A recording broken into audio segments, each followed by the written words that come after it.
నమస్తే సాయిరామ్. ఈరోజు బాబాగారి సందేశం అండి. బిడ్డ, నువ్వు ప్రశాంతంగా కళ్ళు మూసుకొని నిద్రపోయి ఎన్ని రోజులు అవుతుంది తల్లి?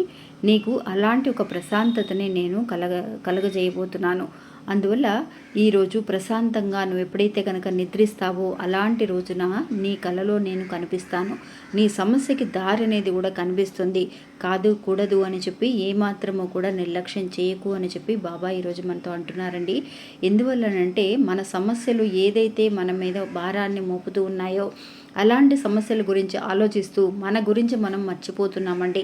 అలాంటి ఆందోళనతో నువ్వు చాలా ఇబ్బంది పడుతూ ఉన్నావు. అందువల్ల ఆందోళనన్నీ కూడా పక్కన పెట్టి ఒక్కసారి ప్రశాంతంగా నిద్రించి చూడు తల్లి. అప్పుడే నీ సమస్యకి ఒక పరిష్కారం అనేది కూడా కనిపిస్తుంది అని చెప్పి బాబా అంటున్నారు. అనంటే అందులో ఖచ్చితంగా అర్థం ఉంటుందండి. మీరు ఒక్కసారి సమస్యలన్నీ కూడా ఎప్పుడు మనకు ఉంటూనే ఉంటాయి. ఎక్కువగా మనం దేని గురించి ఆలోచించాల్సిన అవసరం లేదు, ఎక్కువగా తపన పడాల్సిన అవసరం లేదు. మనం ఎక్కువగా ఆలోచించే కొద్దీ ఇంకా టెన్షన్ ఎక్కువ అవుతుందే కానీ ప్రశాంతత అనేది మనకు కనిపించదు అని చెప్పి తెలియజేస్తున్నారండి.